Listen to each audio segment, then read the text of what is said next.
For everyone that's trying to say that this pandemic is planned, you can't just make those accusations. You need proof, documentation, leaked emails. Can you provide me with something? Oh, what's this? Event 201? Event 201 was a 3.5-hour pandemic tabletop exercise that simulated a series of dramatic scenarios based on facilitated discussions confronting difficult and true life dilemmas associated with response of hypothetical but scientifically plausible pandemic. Interesting.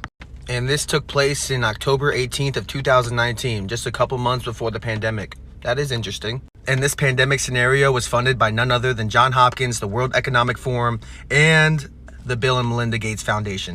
Okay, that caught my attention, but do you have any other proof? So right here is a pamphlet that was released by the Rockefeller Foundation. Yep, the good old Rockefellers. And it's called Scenarios for the Future of Technology and International Development. And if we go to the table of contents, let's go down to where it says lockstep.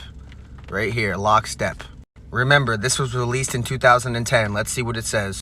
In 2012, the pandemic the world has been anticipating for years finally hit. Unlike 2009's H1N1 influenza strain from wild geese, this variant was very deadly. I'm limited on time, so I'm paraphrasing. You're going to have to look up this stuff on your own.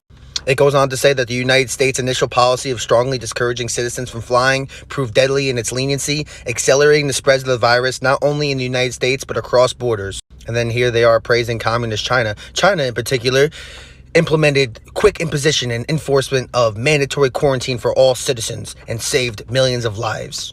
Then it says China's not the only one with extreme measures to protect its citizens from risk and exposure. Here's where it starts to get interesting. It says, during the pandemic, national leaders around the world flexed their authority and imposed airtight rules and restrictions, from mandatory wearing of face masks to body temperature checks at entries and communal spaces. Then it goes on to say, even after the pandemic faded, the more authoritarian control and oversight of its citizens and their activities stuck and even intensified. At first, the notion of more controlled world gained acceptance and approval. Citizens willingly gave up their sovereignty and their privacy for more paternalistic states in exchange for greater safety and stability. Citizens were more tolerant and even eager for top-down direction and oversight, and national leaders had more latitude to impose order in the ways that they saw fit. And then lastly, we got Agenda 2030, also by the World Economic Forum. It was signed by 179 nations in 1992, and the goal is by 2030 to literally re-innovate our entire world.